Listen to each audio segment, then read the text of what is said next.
Yes, there is, and unfortunately we don't find that until we seek from suffering.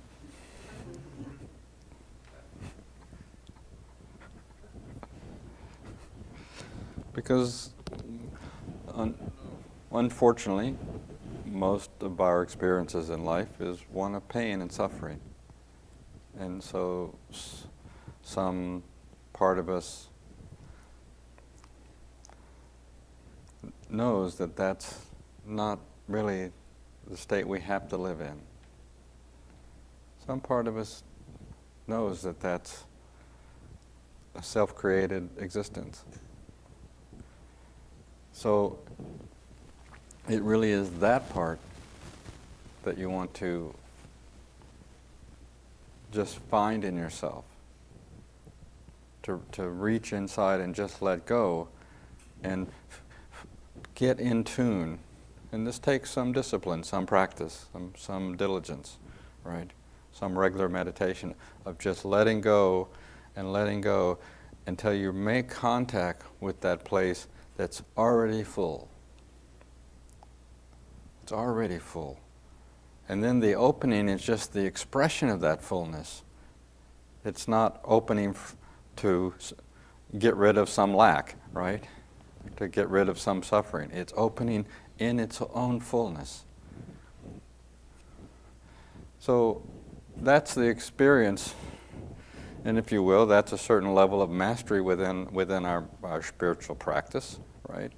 That takes longer to get to usually than we'd like, right? So the important thing is to look for that, even when you're suffering, even when you're trying to get out of the pain, right? Don't look to get out of the pain. Look for this joy, right? And it's such a subtle distinction, right?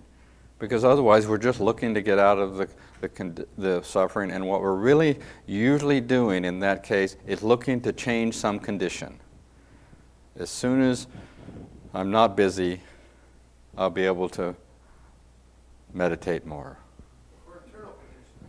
Or internal, yes. Condition, whether all external condition is created out of our internal condition, right?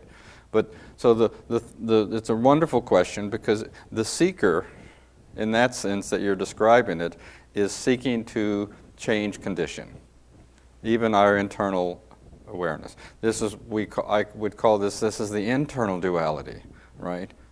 Right. And in that seeking, this is the paradox of it. In the seeking, we are perpetuating the lack.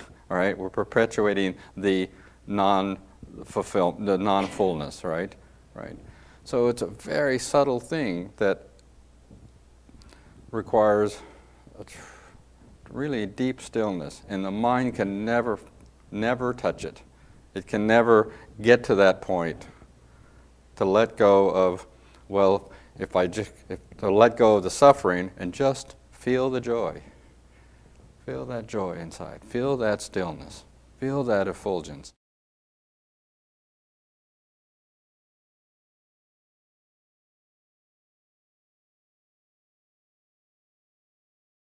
That's wonderful. That's great, because God is the enjoyer, right?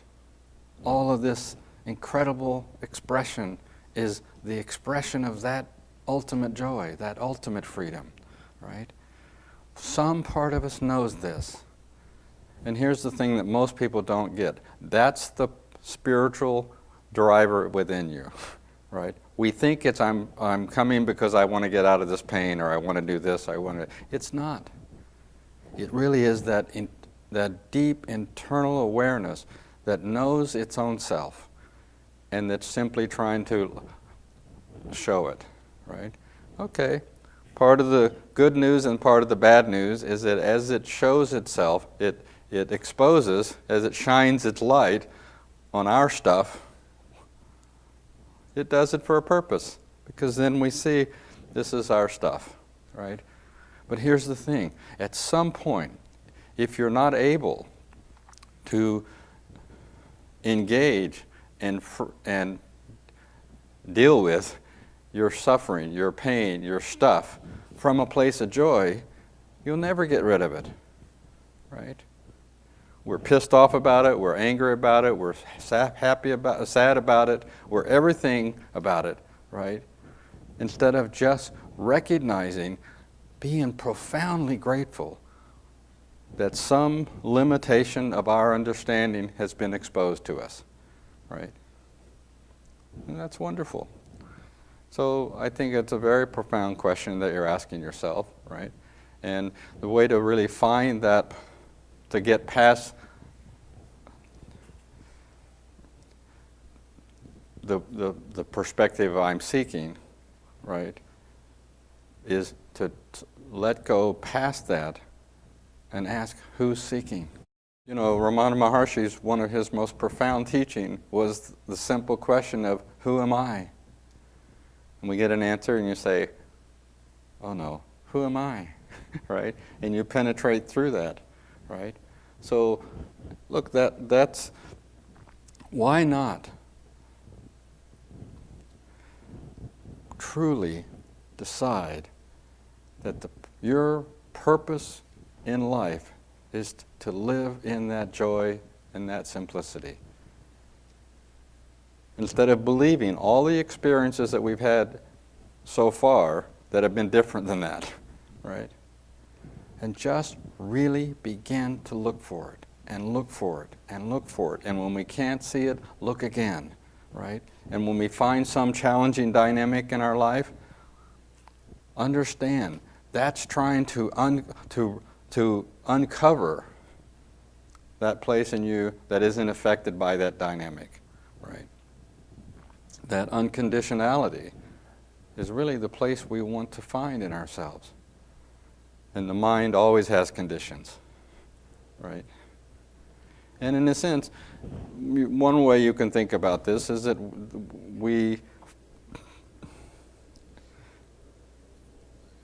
in a sense, you can say we have two dimensions of ourselves, the limited aspect and the unlimited aspect, right? The limited aspect can only understand limitation. So what we want to do is really begin to reach in and move past and really ask to find that unlimited place in ourselves, right? And let it start to percolate up and inform us, if you will, right? The ego never gets enlightened. And it's the ego that thinks it needs to seek because it believes that it's separate. It experiences that it's separate from God, and so of course it wants to seek. You got to seek, right? Right. Well, you can seek forever, right? The issue is finding, right? But it's a very, very subtle insight that you're recognizing, because the part of us that feels separate is the part that's seeking. And that's where the pain comes from, is that we feel separate. So that's not a bad thing in the sense that it's at least a motivating factor, right? It brings us to some spiritual practice, some practice. People come for a million reasons to spiritual practices. There's only one reason to stay, right? And that's to be free of the place that brought you there in the first place. Right? Rarely do you encounter people who, without some ardent spiritual practice, had some profound, permanent awakening to their highest self. The grace of God is that we have these flashes, we have these moments, right? Something opens in us, right? And it can be a billionth of a second, and yet that's all it took for that inner pure freedom, the experience of that, to be released into, chemically, if you will, into our system, so that we can remember that.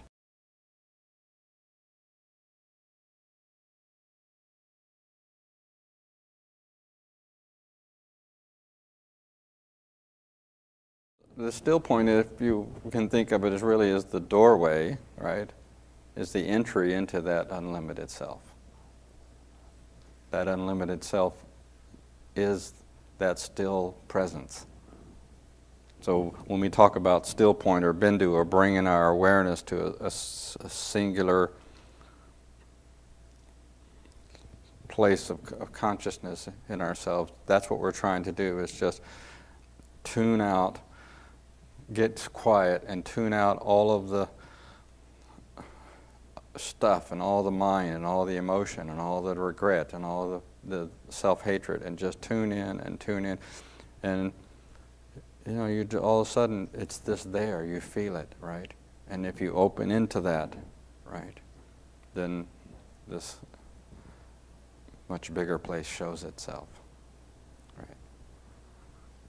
Because that, isn't that amazing? That single still point, it's called a bindu, right, has such powerful resonance in it, because it is that infinite fullness. The whole Big Bang Theory, that's what they finally getting it, right? It started from this little infinitesimal,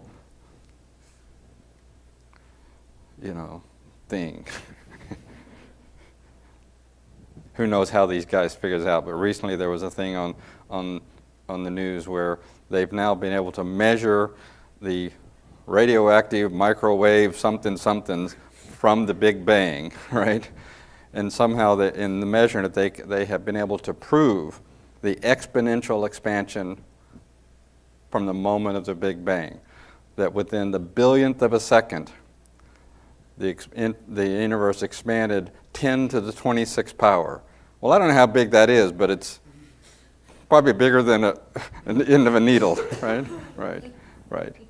How amazing. And who knows how they can do this, but what's even more amazing is that these ancient inner scientists figured it out a long time ago without some telescope, because they looked inside to that still point.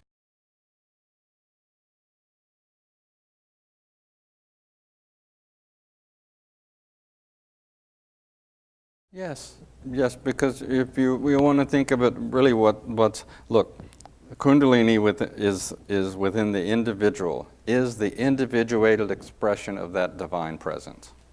Okay? So this infinite, supreme consciousness expresses itself as energy, which is what manifests the world, which we be part of, right? So our individuality is our own pathway back to that universality. And that individuality is understood and experienced as Kundalini, right? So you can think of it as the energetic highway, right, back to the consciousness from which it arose. That's when we talk in Tantric practice, when you're talking about enlightenment or liberation. We're talking about the merging of the energy of consciousness back into itself. And it's really the recognition of those two as never separate. So we have this experience of separation. We have this mind and this emotion and this and that and all this stuff that's our experience of separation. The way you free yourselves from that is to tune in to that vital force, that Kundalini within, and to, if you will, to allow it to awaken, to free ourselves and to open the psychic mechanism so that energy, in its deepest, most core form, which is called Para Kundalini, right, can rise back to and merge with itself, which is consciousness, which is Shiva. So when you hear people talking about Shiva Shakti, right, that's the discussion that's happening, right? So that's why we practice Kundalini Sadhana, in awakening and creating this flow and really purifying the psychic mechanism, right? Because within that psychic mechanism is also all levels of consciousness.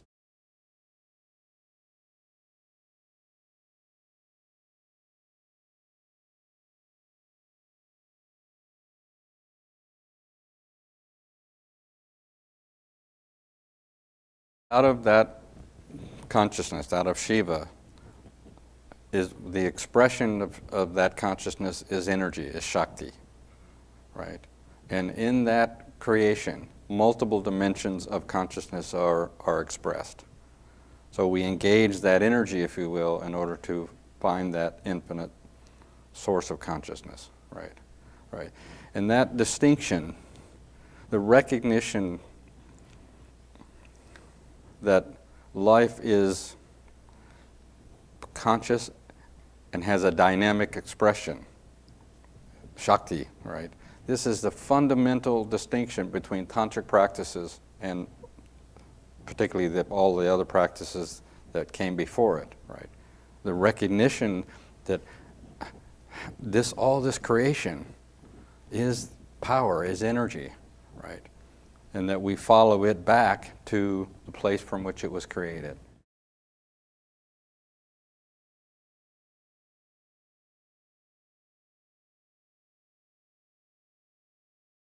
Yes, and it's wonderful and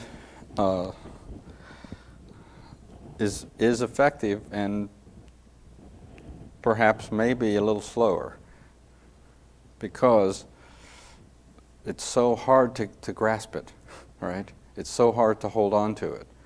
It's easy to hold on to this energy, right? We get all pissed off, we get angry. What is that?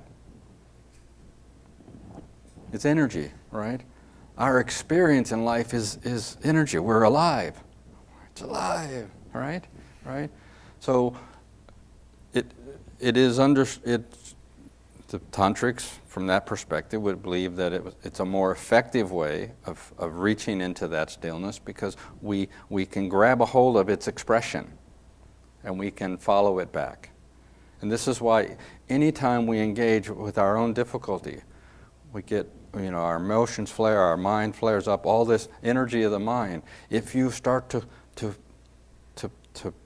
follow it back, if you start to absorb it back inside, you'll start to understand that it's just a particular wavelength, right, of that energy. And you begin to very quickly understand, I am not my mind. I'm not these thoughts. They're part of me, but that's not the deepest part of me. And I can follow them back. And I can follow them back mostly by reabsorbing them back in myself, channeling them through the psychic body, right, which has the capacity to feel higher consciousness, right? So that's why the distinction, in the opening of the psychic body of the chakras, right, is that those are centers of consciousness. If we could all just simply sit down here and open our crown chakra, then we wouldn't have to go through all the other hubbub, right? And so the whole point of the awakening of Kundalini is to release, to rechannel this vital force within us, right? So that it can penetrate through the psychic body and rise back through, purify all the chakras, right? And in a sense, gather all of its, like a squirrel gathering all of its nuts, right? So it has enough energy to penetrate through and open the crown chakra. It's a wonderful discussion, and the important thing is that your life, your day, what you engage with and what you engage from is the power of consciousness expressing itself as energy. And if we understand that, if we begin to really interact with our own self, our own internal stuff and the external stuff as energy, then we're not caught in all the drama of it. We're not caught in all the details of it. We understand it's just energy. And our sadhana is to put that energy into flow. To put it into flow. And then all of a sudden your interaction, your experience with the dynamics of your life completely change. It's no longer this thing or that thing and this separate thing. It's all part of a dynamic expression of energy, and we can engage our life and feel our life as that energetic flow. And if you tune into that, then you can also be very aware when the energy of your life is not in flow, both internally within yourself and in your engagement with whatever situations that you are feeling with and you're feeling all contracted about. And if you practice it, and you've all had this experience, you're really tight, you're wrapped too tight for New Orleans, right? You're really close with somebody, right? Well, if you keep fighting, you keep pushing, you keep judging, you keep attacking, even if it's in your mind, then that just perpetuates itself. If you just get quiet and just feel your heart, start to feel a flow inside, right? All of a sudden, the resonance of the whole thing changes, and there's an openness that then allows for some exchange to take place.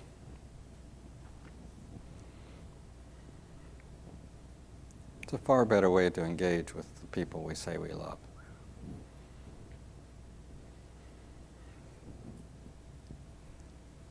And the thing that's hard for people to understand is that the bigger the challenge, the more energy available to you. The denser the condition, the denser the awareness that we're functioning within ourselves or in this dynamic, the more energy that's available to us to unleash and to channel and refine within our psychic body. You know, the reason those squirrels gather those nuts is why? Because it's nourishment, right? They know they're going to need it at some point. Our life and all of the dynamics of our life, including all the challenges of our life, is our energy and our nourishment to feed our spiritual self and free it.